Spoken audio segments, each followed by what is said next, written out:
Good evening. Thank you for joining us. I'm Gary Brode. There was a scare today at the nation's capital. Authorities say a woman tried to ram her car through the White House gate. It's not clear whether she was armed, but witnesses say there was a child in the car. Police chased the woman approximately a mile to Capitol Hill, where Secret Service agents shot and killed the woman. A police officer was injured in the crash. North Dakota lawmakers sought refuge in their own or nearby offices. Lawmakers responded to an alarm that warns them of potential threats. That alarm is then followed by an email for validation that isn't a test. Senator John Hoeven was walking out of the Capitol building when he heard the gunshots. He was held by Capitol Police at a guard kiosk for 45 minutes. Congressman Kevin Cramer told us his first priority was to contact his family and reassure them of the situation. Numerous proposals to fund the government and raise the nation's borrowing limit are being floated on Capitol Hill. But so far, none of them have emerged as the winner that will end the budget stalemate and bring thousands of furloughed federal employees to work. Susan McGinnis has the latest from Capitol Hill. The partial government shutdown has closed national parks and monuments, but the Statue of Liberty will reopen Sunday. New York State is covering the expenses of running the landmark until the deadlock is broken. South Dakota and North Dakota will have seats at the table when Congress attempts to negotiate a new farm bill. South Dakota's representative and North Dakota Senator John Hoeven have been named two of the conferees for the talks. The Senate voted in June to pass its version of the farm bill. The House had split it into two separate bills, one for farm programs and one for nutrition programs. Those bills were later recombined. Seniors are a vulnerable population in North Dakota's growing economy. That's according to North Dakota Housing Finance Agency Director Jolene Klein. And that's why the groundbreaking of the Williston Senior 2 building was an affordable housing milestone today. The $3.9 million senior housing project will include 21 units in a 3-story building.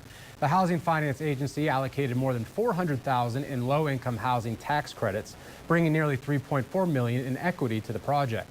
The tax credits keep construction costs low, which allows seniors ages 55 and over the opportunity for income-based rent. Prices range from about $300 to $700, depending on apartment and household size and, of course, income.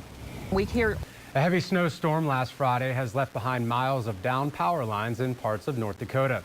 Although utility crews have been hot on the trail working to fix the problem, the weather continues to slow the recovery. Stephanie Shire takes us to the New Leipzig, where linemen are still braving the elements to restore electricity. As of yesterday, Morgan-Sioux still has 319 consumers without power, and Slope has 50. Franklin says they hope to have the power restored completely sometime next week. A hit and run in Minot resulted in one person being sent to the hospital. According to reports, a car struck a motorcycle at the intersection of 3rd Street Northwest and 20th Avenue. The car then hit a parked car while fleeing the scene. Driver of the motorcycle was taken to Trinity Hospital. The striking car was not located, and police continue to search for a red or maroon color car, possibly 4-door with an extensive front end damage. Police are asking anyone with information to contact the Minot Police Department. Thanks so much, Tim. Tomorrow morning, the first annual KX Fall Outdoor Sports Show will be unveiled to the Magic City. Kelly Volk is live at the State Fairgrounds, where the exhibitors are moving in and the exhibit halls are filling up. An Arizona woman was killed when the pickup she was driving rolled over near Alexander early Saturday. The Highway Patrol reports the 45-year-old woman from Phoenix died at the scene when her pickup hit the ditch of a gravel road and rolled over. 3 other people in the truck were injured.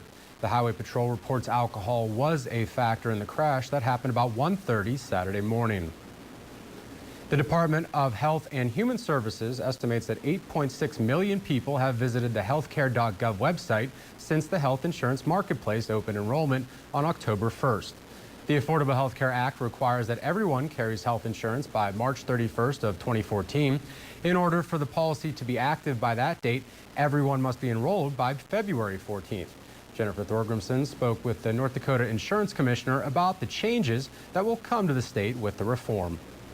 Individuals will be fined $95 per year if they choose not to carry health insurance by March 31st, 2014. No matter how old your child is, it's important to be prepared for the worst, just in case. So today, families went to the Dakota Square Mall, where their kids got to be part of safety seminars talking about basic precautions and how to handle themselves if they are put into a dangerous situation. The Minot Police Department helped children have their fingerprinting done and photos taken, which were given to the parents for safekeeping, just in case of an emergency. A member of one of the safety seminars at the event says that even though they hope nobody has to deal with having a missing child, it's better to be safe than sorry. Johnner says they hope to continue Operation Mugs and Hugs in Minot. And with Halloween and Thanksgiving right around the corner, today was a day for the Magic City to stock up on seasonal home decor at the 8th annual Novak Farm Fall Craft Festival. Vendors from as far as Granville and New Salem set up booths of their own homemade crafts just outside of Minot this morning.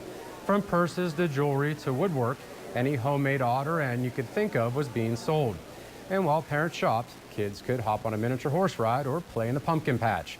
Jerry Novak says that this is a perfect time of year for families to come together and celebrate what this season brings. Well, I guess what you do too. The family hopes to carry on the tradition of the craft festival in years to come.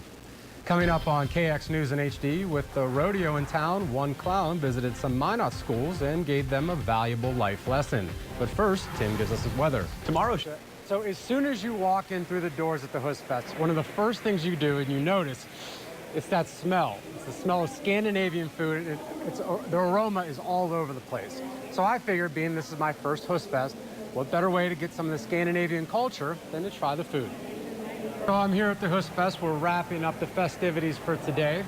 So I found out that a picture is worth 1,000 words. The same could be said for a caricature. So I met up with one of the local Husfest artists and found out that she's not only creating memories, but capturing them.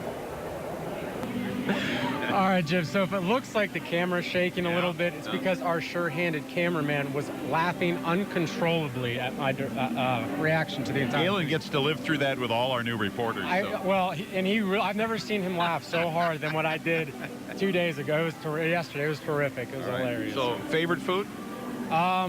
Biking on a stick was good. All right. I was thoroughly impressed there. Hard to beat that. It really is, absolutely. Nearly 4,000 volunteers have helped to reconstruct over 325 homes like this one to help make a house turn into a home. Now in the demolition phase of the project, within a week, nothing will remain except for these 3 pillars. Construction was initially delayed by 2 weeks in order to wait for the ice to melt on Lake Audubon. So now workers have to work extra hard in order to make the January deadline. This stretch of land, located directly to the east side of the Mesa Arena, is where the new rink will be added. Now construction is expected to begin in May of 2014. Now with all that, during this process, some sacrifices will need to be made in order to accommodate the future of the arena's growth. Really? What fair would be complete without a deep-fried Twinkie?